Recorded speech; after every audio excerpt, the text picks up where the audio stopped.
Baik, bismillahirrahmanirrahim. Assalamualaikum warahmatullahi wabarakatuh. Jadi, alhamdulillah kembali kita dalam pembelajaran subjek fiqh untuk minggu kedua lah.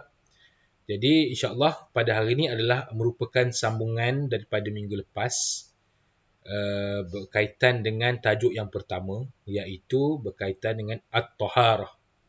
Okey, bersuci. Ingat lagi tak? Okey. Jadi kita akan sambung daripada minggu lepas. Jadi kita masih lagi dalam muka surat 3 ya. Jadi pelajar-pelajar buka muka surat 3. Kalau yang minggu lepas kita dah masuk kepada takrif, iaitu pengertian. Jadi pada minggu ini kita akan masuk lanjutan pada muka surat 3 tu sehingga ke bawah sekali, insya-Allah. Okey, baik. Jadi kalau semua dah bersedia, kita akan mulalah. Jadi insya-Allah kita akan masuk pula kepada ad-dalil ala masyru'iyyati at-taharah. Masuk kepada cerita bab dalil. Dalil pensyariatan bersuci. Ya, maksudnya dalil ataupun bukti perintah Allah berkaitan dengan bersuci. Ya, Allah suruh kita bersuci ataupun ayat-ayat yang berkaitan dengan bersuci. Ya. Baik. Jadi kita tengok dalil masyru'iyyati taharah ni terbahagi kepada dua. Yang pertamanya ad-dalilu minal al-Quran. Dalil daripada Al-Quran. Okey ya. Dalil daripada Al-Quran. Boleh tengok situ firman Allah Subhanahu wa taala, innallaha yuhibbut tawwabina wa yuhibbul mutatahhirin. Ya, Allah kata apa dalam suratul Baqarah? Sesungguhnya Allah menyukai orang yang bertaubat dan orang yang membersihkan dirinya. Ini firman Allah SWT. Maknanya kata Allah sebut berkaitan dengan bersuci ni Allah suka. Allah suka orang yang bertaubat dan Allah suka juga orang yang sentiasa membersihkan dirinya. Apa yang dimaksudkan dengan membersihkan diri dalam ayat ini adalah sentiasa dalam keadaan sentiasa dalam keadaan bukan dalam keadaan hadas. Dia sentiasa dalam keadaan wuduk, bersih. Ya. Itu dimaksudkan orang yang sentiasa Allah suka orang yang membersihkan dirinya, yang tidak berada dalam keadaan hadas. Hadas ni ada hadas kecil, hadas besar lah. Okey, baik. Itu dalil yang pertama, dalil Al-Quran. Okey. Baik, seterusnya adalah dalil yang kedua merupakan dalil minas sunnah. Dalil daripada hadis ataupun sunnah Nabi.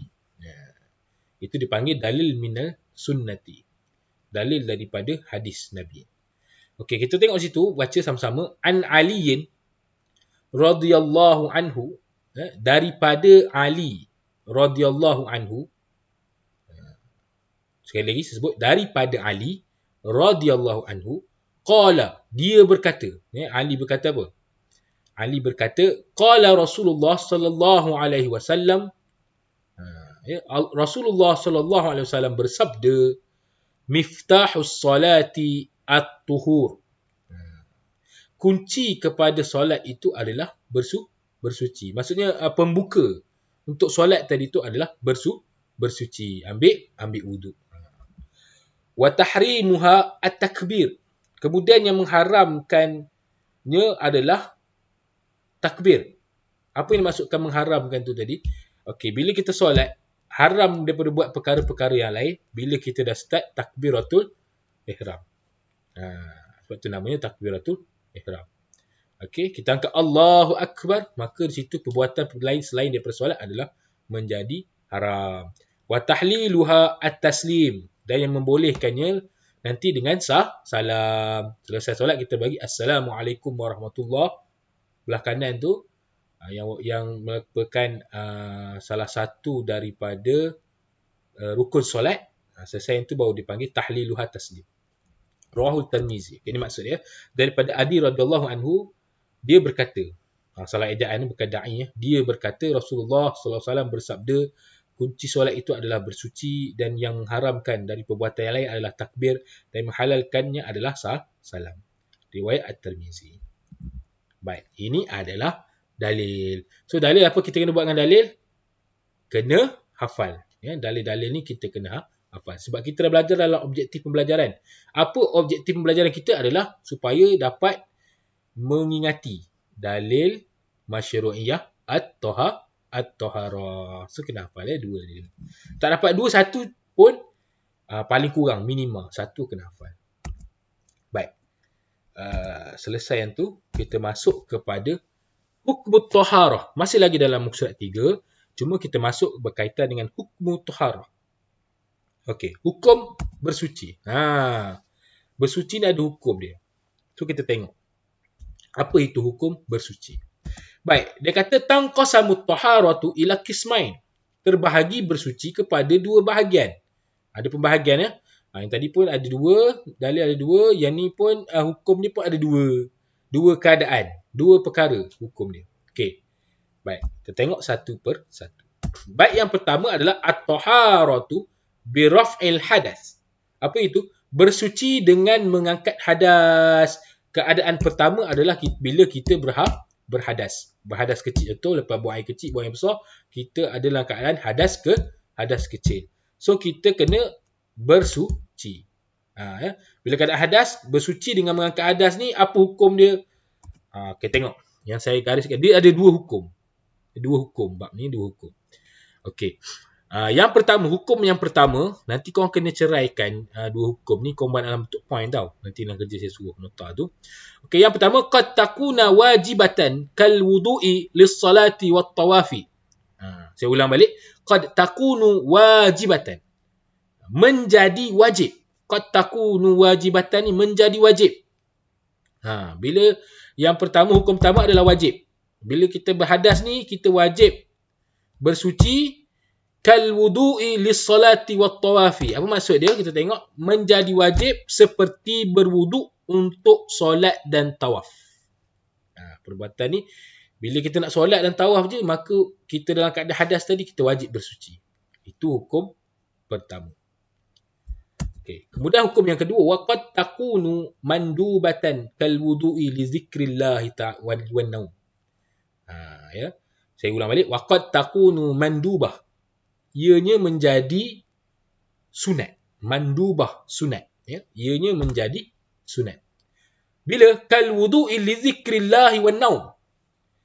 Seperti berwuduk untuk berzikir dan tidur. Maka perbuatan ni hanya sunat bersuci, disunatkan. Yang tadi wajib, nak solat kena bersuci dulu, tak boleh solat dalam keadaan tak suci. Tapi kalau berzikir dengan tidur ni adalah keadaan yang kita disunatkan untuk bersuci. Kalau tak bersuci pun boleh, tak salah. Tapi sangat digalakkan ataupun disunatkan untuk bersuci. So ada dua hukum, satu wajib, satu sunat. Nanti korang kena, saya dah labelkan color lain-lain so nanti korang tahulah. Buat satu, ayat satu, at-taharatu bi raf'il hadisi. Lepas tu buatlah A, B ke, ataupun buat satu Roman, dua Roman ke. Yang pertama, qad takuna wajibatan. Yang kedua, qad takuna mandubah. Okey, boleh Kalau ada apa masalah, macam biasa, WhatsApp PM. Okey, PM laju-laju. Okey, baik. Seterusnya, yang kedua, keadaan yang kedua adalah bersuci apa? Bersuci at-taharatu bi izalatin najasah. Bersuci dengan menyingkirkan najis. Ini keadaan kita nak buang najis yang lekat pada badan kita. Contoh, yalah tak kisahlah ada najis najis cicak ke, kucing ke, ataupun najis kita sendiri ke. Apa hukum dia? Okey. Bila najis lekat je kat badan kita, apa hukum dia? Bila kita lepas buang air besar, air kecil tu, apa hukum dia? Okey. Takunu wajibatan ala kulli muslim. Yang ni kena buat lah. Tapi tak adalah, tak pernah lagi orang tak buat Orang biar je najis tu tak. Kalau dia biar je, tak tahulah. Dia belajar dengan ustaz lain lah tu. Okey. Dia takunu wajibatan, dia menjadi wajib ke atas setiap muslim. Tapi logik akal lah pun, kalau dah najis dekat badan tu, takkanlah kita tak basuh, tak cuci kan. Okey, apa bentuk sekali najis? Walaupun sekecil-kecil najis, taik cicak tadi. Apatah lagi, najis-najis yang mughallazah sebagai contoh. Daripada najis muhaffafah ke, najis mutawasitah ke, najis mughallazah. Mesti wajib dibersihkan. Okey. Dia kata apa? Li'anna at-taharata min mazahiril iman. Kerana bersuci itu menzahirkan keimanan. Apa kata apa, nak nampakkan, nak zahirkan keimanan seseorang tu, kita boleh lihat daripada diri dia bersih ke tak bersih, suci ke tak suci, kan? Kalau dia boleh bakda je tahi dekat tubuh badan dia, maka mungkin iman dia lemah kat situ. Ada masalah keimanan. Yang menzahirkan orang tu iman dia tinggi, iman dia kuat, maka dia adalah seorang yang mementingkan kebersihan, mementingkan bersih daripada najis. Okey, boleh tengok qala Rasulullah sallallahu alaihi wasallam, sabda Rasulullah sallallahu alaihi wasallam, at-tuhur syatrul iman. Kebersihan itu separuh daripada iman. Kan? Dah sebut, Nabi sebut sendiri terang-terang. Kan? Separuh daripada iman tadi tu kebersihan dia. Maka kita jadilah orang yang sentiasa menjaga kebersihan. Maka menunjukkan baru kita beriman. Tadi kita dah bincang bab tauhid, kan? Tadi yang kelas tauhid kita dah sebut berkaitan keimanan, akidah dan sebagainya, bagaimana orang beriman tu beramal soleh dan sebagainya. Antara perkara-perkara yang nak membolehkan amalan soleh tadi adalah dengan bersuci. Jadi insya-Allah kita sama-sama bukan saja belajar untuk tahu, belajar untuk hafal, belajar untuk peperiksaan, tapi kita belajar untuk kita mengamalkan, insya-Allah. Okey, jadi untuk sekadar itu saja bagi kelas fiqh pada hari ini. Jadi insya-Allah kita akan bertemu lagi pada hari Khamis. Maafkan saya, Khamis ke Rabu. Akan ada satu lagi, kita ada lagi 2 kelas. Rabu dan Jumaat, dua lagi kelas. Kelas akhlak dan juga kelas Imla Jawi, insya-Allah. Jadi saya akhiri dengan Assalamualaikum warahmatullahi wabarakatuh.